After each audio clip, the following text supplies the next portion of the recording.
everyone, welcome back to my channel. My name is Lindsay and this is Lindsay Likes Lit. So since I'm just starting off my channel in April, I figured that I would start off with a first quarter wrap up, kind of a summary of January, February, and March, and the things that I read during that time, and kind of introduce you to my rating scale, which I think is pretty standard as far as rating scales go, and sometimes I don't do the best at adhering to even my own rating scale, but I'll introduce you to it. I have notes here, so if my eyes keep going away, I'm looking at my notes. So far this year in the first quarter, I've read 15 books, which is, I think, pretty good considering I had a lot going on in the first quarter of the year. I recently moved, I started a new job, I started kind of getting back into a lot of hobbies that I lost last year. So 15 books, like 5 books a month, I think that's pretty good. I'm happy with that result. My goal for the year is 50 books. I typically set it to that every single year, and sometimes I get close. I think in years past I got to maybe 40, but let's give a little context there. When I was younger, I used to read books like nobody's business. I would just churn through them constantly. As an adult with a full-time job and historically for the past couple years a very demanding full-time job, not as much time to read, not as much brain power to read. So I haven't been reading as much in the past few years as I would prefer to. I think this year, since starting my new job, I've had a lot more time to read and it's been great. I'm really doing good on my reading goals. I'm 2 books ahead currently for the year, according to my storygraph, so I would say that's excellent. I'm pretty happy with that. I'll never be one of those people who reads 100 plus books a year. For me, 50 that's a lot. That's a good measure. So let me kind of give you a little preview of what my rating scale is. A 5-star book for me is a favorite, hands down book. I will recommend it to people and I loved it. A 4-star book is, I really, really liked this book. This book was enjoyable and I have no issues with it really, except for maybe tiny little things here and there. A 3-star book is, this book was okay. Like, I'm not angry that I read this book. I don't consider it a waste of time, but it was just okay. A 2-star book, that's a book that I'm not liking so much. I'm not exactly to the point of this is a waste of my time, but I am kind of like, I should probably stop reading this. I'm not really enjoying it. And then a 1-star is just no. Just no. Just no. Honestly, I've rarely, if ever in my life, rated a book 1 star unless I completely felt like reading it was a waste of my brain power and time and energy, and I'm angry that I spent time reading it. I don't know the last time I gave a 1 star. It might have been for like a Kindle Unlimited romance book that I tried out because it was popular among people I knew. I think that was a 1 star and that was well deserved. I also use quarter increments for my ratings. I use Storygraph, and the good thing about Storygraph compared to Goodreads is that they allow quarter ratings. So I can do like 4.75 or like 3.25, and I really like that feature. And I feel like that allows me better to express my rating, because using just 4 or 5, there's a lot of nuance between a 4 and a 5, and a lot of times something might be like a 4.5, a 4.75. I think one of the books that I read during the first quarter was a 4.75, so I really appreciate having the ability to use quarter ratings and more accurately represent how much I enjoyed a book. Okay, so let's start with the month of January. I read 3 books in January. Like I said, I was doing some crazy life-changing stuff kind of at the beginning of the year, starting a new job, moving. I got sick right around New Year's, so 3 books is pretty good in my opinion for January, a month where I usually don't have any energy to read at all. No energy. So the first book I read in January was Out by Natsuo Kirino. Please forgive me for any pronunciations of any Japanese names that you hear in this video. I tried. This is a psychological thriller set in Japan, and it is about 4 women who work at a lunchbox packaging factory. They're all kind of these sad women who have their own issues going on in their lives, but then something happens that kind of brings them all together, and it's a crazy ride. This is a mystery thriller. I would say it's very dark, very tense, and mysterious. There are major content warnings in this book, so just know that going in if you decide to read it. I got this book as part of the Sunny's book club. Sunny's is like a book truck from Yuma that CJ from CJ Reads runs. That is like her little business that I frequent much too often. Half of my t-shirts are Sunny's t-shirts and half of my hats are Sunny's hats. But I got this book, I think it was part of the January or December book club, and I read it right away. For some reason, I think it was the cover. It just called to me. I love a pink book. It's very pretty. I would say I really enjoyed 95% of this book. The writing was really good.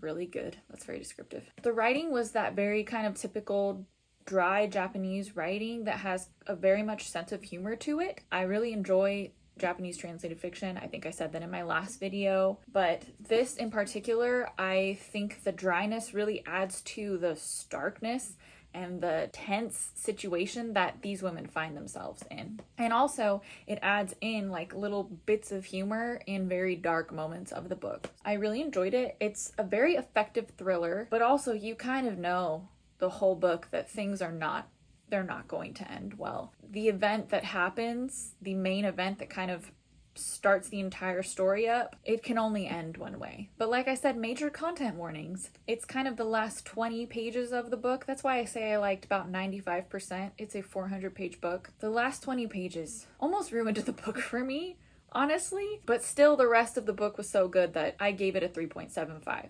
So that's pretty good, except the last 20 pages did ruin it for me, I'm gonna say. Would I still recommend it? Yeah. If you're not sensitive to the content warnings that are in this book, which there's quite a few, I would check Storygraph for the content warnings before you read it. I don't know, if you like thrillers and Japanese fiction, I say go for it. Next up in January, I read Leave the World Behind by Rumaan Alam. This is a literary thriller. Oh, I tore the cover. It's very mysterious, very tense. You don't really know what's going on, and I don't know if it's a spoiler to say this, but you kind of don't figure out what's going on. A kind of brief synopsis of this book. There's this couple. They've rented a house out in the countryside for a vacation, and then a black couple shows up at their door claiming that this is their house. Something bad has happened in the city and they need to stay there. And really, the couple that has rented the house doesn't believe or trust that these are the true owners. And there's a lot of really tense interactions between the characters that it provides a lot of commentary on race and class. And it just got me thinking, like, if this couple that showed up had been white, would they have even questioned it? Would there have even been tense drama? I enjoyed the writing, but really I kind of liked the not knowing and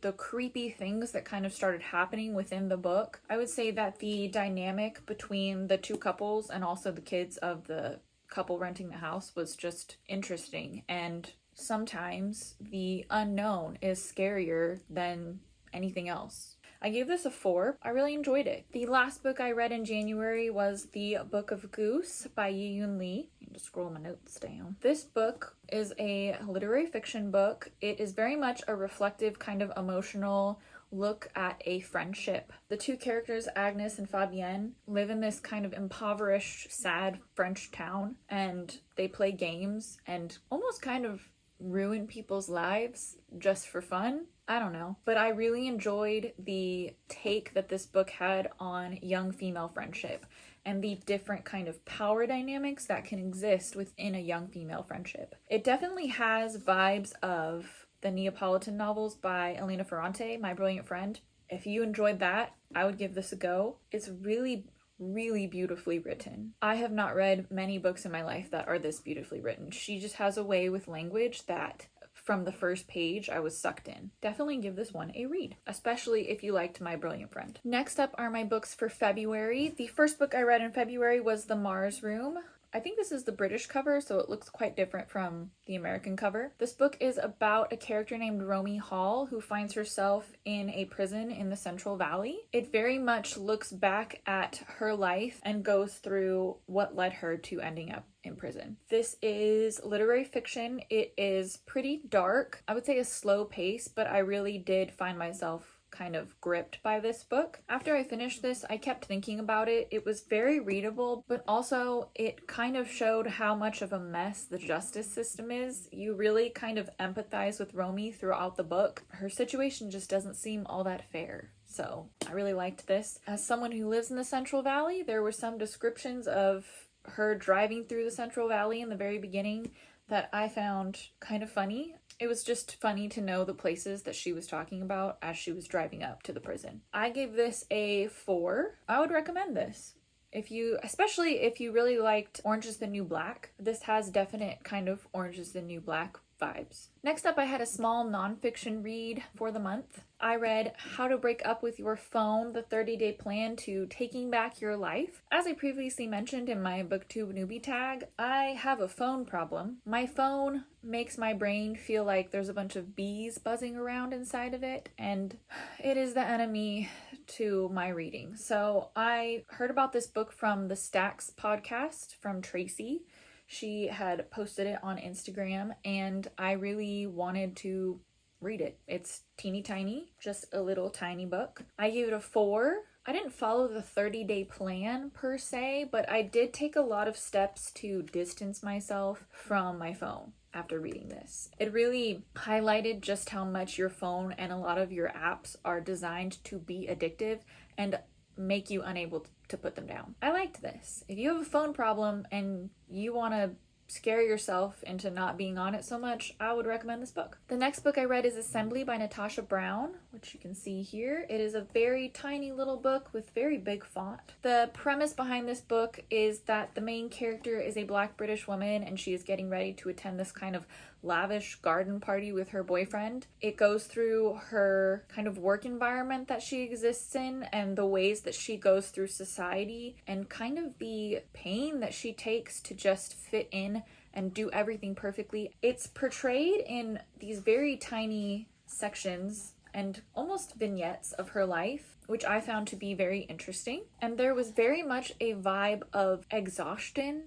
within this character. You can just tell that it's really taking a toll on her to present this perfect life. She definitely has an option for an out, so to speak, but it will likely cost her her life. And you can just sense this exhaustion within her is making her just want to give up. I rated this a 3.5. I don't know that the structure was my favorite. While it was interesting, it kind of made the story choppy. The writing was very excellent, but I just didn't love it. It was okay, but I definitely think this is a very good piece of literary fiction. And if you enjoy very short stories and commentaries on race and point of view of a Black woman just trying to exist in society, you will enjoy this. Next up, I read The Life of the Mind by Christine Smallwood. This book is about an adjunct professor in New York City who is really kind of struggling in the world of academia. She's really realizing that her dreams are kind of dead. And there's a lot of dark, bleak humor that comes with that. The main thing that happens in this story is that it starts with a miscarriage, and there's a lot of kind of grotesque descriptions of that miscarriage. You can really tell that Dorothy feels she's a failure, but she has such a funny mind to be in that everything she says is very self-deprecating, witty. She's very funny. And I just really enjoyed being in her headspace. This is one of the favorites that I showed on my booktube newbie tag video, and though it is a recent read, it is one of my new favorites. I almost want to reread it because there were so many parts where I was actually laughing out loud. I gave this book a 5-star, unsurprisingly. It is just very wonderful. If you love stream of consciousness, dark humor, you will enjoy this. I loved it. Lastly, in February, I read I Hold a Wolf by the Ears by Laura Vandenberg. This is a short story collection that has 11 stories in it, and I really enjoyed a lot of the stories in here. I rated this a 4.75. As far as short story collections go, it's one of my new favorites. I'd love to read any other books that Laura Vandenberg has written because I truly enjoyed these stories. I think she has a true talent with creating immersive and vaguely unsettling narratives. Some of my favorite stories were the Hill of Hell, which kind of went into a woman's grief over losing her daughter. I also enjoyed Cult of Mary, which I had just finished watching The White Lotus season 2. So that really kind of had eerily similar vibes with the Italian setting. Lizards, which is about a man drugging his wife with seltzer beverages. That one was kind of horrifying. It seems like he does it just to make her shut up, it was creepy. And then The Pitch, which just ends in the most disturbing way that a short story can end. I was truly unsettled by that story. I guess I just liked all of the stories in this. There's also Your Second Wife, in which a woman dresses up and pretends to be women for men who hire her online. And then lastly, there's the titular story, I Hold a Wolf by the Ears. And that one was just very eerie, very isolating, it feels like there's a conspiracy running through that story, like something is happening that's very bad, but the main character just kind of floats through it. I just really enjoyed these short stories. I have not historically been a huge short story reader. I would say last year was the first year that I really started getting into short stories, especially with like Brendan Taylor's short stories. So I was glad to have read this. I'll read more short stories in the future. If I didn't say so, I gave this a 4.75, which is a pretty high rating. I don't know what could have been more perfect. I'm just trying to withhold myself from giving out too many 5 stars, I think, which I need to work on. We're in March. First book I read in March was Pure Color by Sheila Heti. I don't think I understood this book. I think this is a situation where I'm too dumb to get what this book was trying to tell me. In this book, we are in God's first draft of existence. That's kind of what Heti says throughout the entire book. And we are with Mira, who's becoming a critic and who has met a girl named Annie who she pretty much falls in love with. And then the main thing that kind of happens in this book is that the main character's father dies. It sends the main character into a bit of a spiral. There is a moment where she falls into a leaf, which I don't know if that's literal. I don't know if she literally fell into a leaf. I don't know if she died. I don't know if she was just in a depressive pit of her own mind and the metaphor for that was a leaf. I have no idea. I don't understand this book. I gave it a 3.25 because the writing, of course, was beautiful. I mean, Sheila Heti is known for her beautiful philosophical writing. Even I need to understand at least a little bit of what I'm reading to find enjoyment in it. It was a bit challenging. That's all I'm going to say on that. The next book I read was Acts of Desperation by Nolan. All of these past few books that I read are part of a little TBR I made for myself off of a post from the bar in the bookcase. He posted a stack of 5 books on his Instagram and said these are 5 of my favorites that I want to reread this year. And I looked at them and I said, I have all of those. I should probably read them. And so I did. And this is one of them. The Life of the Mind, I Hold a Wolf by the Ears, and Pure Color were also part of that TBR I built for myself. So Acts of Desperation is really about an unnamed narrator. I think she's unnamed. I don't remember her having a name, but she falls in love with this man who she says is just the most beautiful man she's ever seen in her entire life. And he kind of oscillates between being very warm to her and very cold and very mean. And their relationship is just doomed from the start.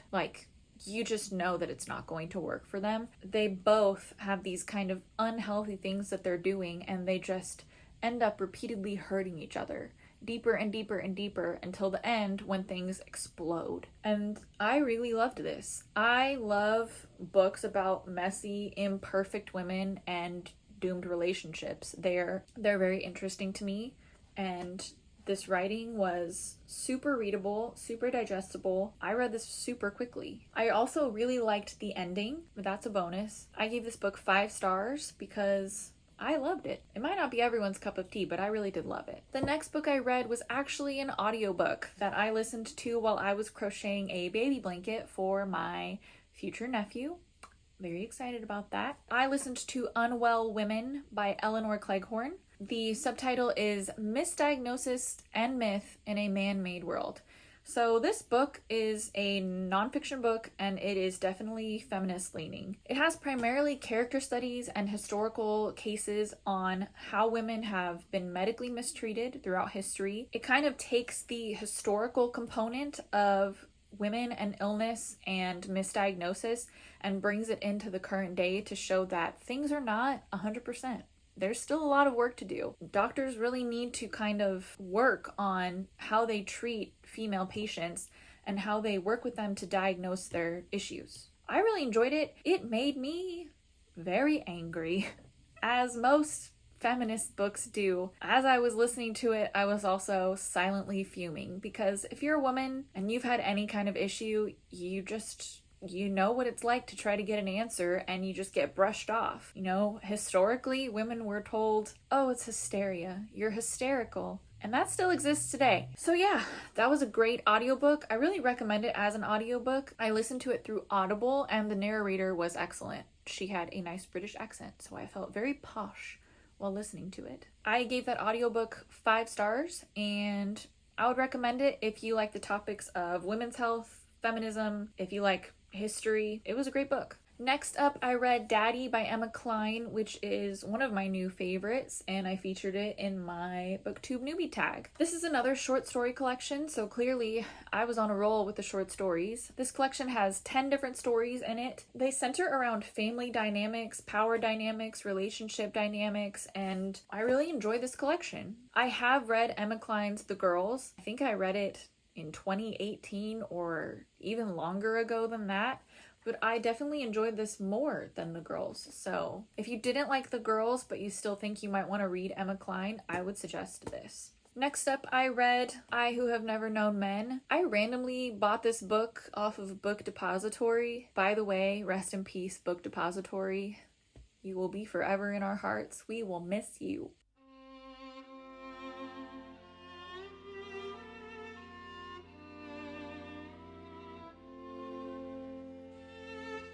Insert a little sad clip. I just kind of liked the cover. It was recommended to me through Book Depository, so I added it to my cart because I have a problem. I thought it looked interesting. And then I kind of started seeing people actually reading it online, and that piqued my interest. The booktuber Emily Fox recently read it, and it was like one of her favorites of last year, I think. So I gave it a go. It's definitely one of the more depressing books that I have ever read in my life. I don't know if it's a spoiler to say that you never really find out what happened, but you never really find out what happened. There's kind of a main event that happens that spurs on the rest of the novel, but after that main event, there's a lot of wandering and wondering, and that's kind of it. It's truly depressing, but so beautifully written and very wonderful. I would say this is a dystopian novel, but really we don't know, do we? Because there's no questions answered in this. It only leaves you questioning more, which I strangely enjoyed. I gave this a 4.5 because I liked it a lot. This is one of the books where I finished it and went to go talk to my boyfriend about it, and he said, I don't know how you read things like that. And I said, yeah, I don't know either. Next up, I read Boy Parts, aka the female American Psycho, like almost literally American Psycho, which I happen to love. In this book, the main character, Irina, is a photographer who takes very explicit photos of different looking men, not your typical beautiful men, but kind of men that she finds interesting to look at. She ends up getting an exhibition in a gallery and takes off work and ends up going into a psychotic spiral, essentially, that just becomes unhinged. There's a lot of uncomfortable scenes in this book, especially there's one scene where she's photographing a guy from a supermarket, and it was not good. I mean, the book was really good, but that scene was not good. I rated this a 5. I've seen this classified as horror in some places. I would not classify it as horror. I would just say it's very dark literary fiction. I'm really excited to see what else Eliza Clark comes out with. She has another novel coming out later this year, I think, called Penance. So that's definitely on my TBR because I really enjoyed her writing and her characters that she creates. I like the friend in this book, even though she's a little kooky and kind of misguided. I liked the parts of the book where she kind of was writing on her blog. Those were just a funny, weird little look into her friendship with Irina and kind of how Irina is viewed from outside, even if it's by someone who pretty much worships her and is in love with her. I also would say I really liked the focus on photography in this book. I did 3 years of photography in high school, and I was pretty into it. I almost wanted to go to art school to become a photographer, so I liked that part of this book, the kind of emphasis on art and photography and what is good. Lastly, I read Our Wives Under the Sea. This book is very big. It's like the size of my whole head.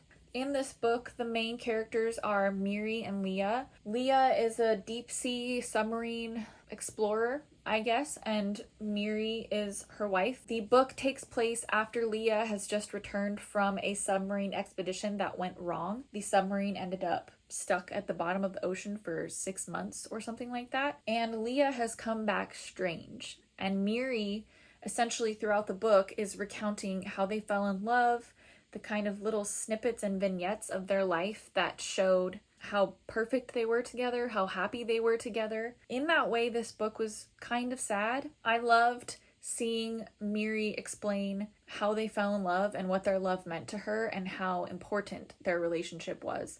But then also, this event has happened, the submarine expedition that went wrong, and Leah is just crumbling and their relationship is crumbling with her. This was beautiful. I really enjoyed it. It was very slow paced, but once I kind of got halfway through, I started flying through it almost even more. And I gave this a 4.5. I really enjoyed it. I'd like to read Julia Armfield's other book, Salt Slow. I've heard kind of mixed reviews on it, but I think since I liked her writing so much, I could possibly like it also. Okay, that concludes my reading for quarter one for January, February, and March. If you read any of these books and you had any thoughts on them, whether you hated them, felt really meh towards them, or you absolutely loved them, please let me know in the comments, and let me know any books that you read in the first quarter that are your new favorites, or that you absolutely hated.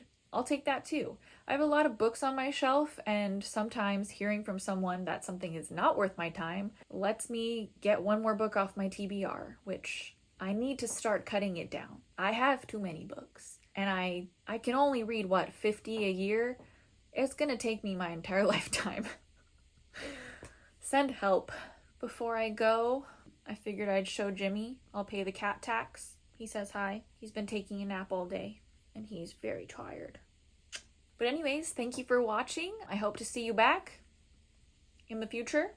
Like, comment, subscribe, all that stuff. Jimmy needs to go to sleep. He's very tired. So, bye!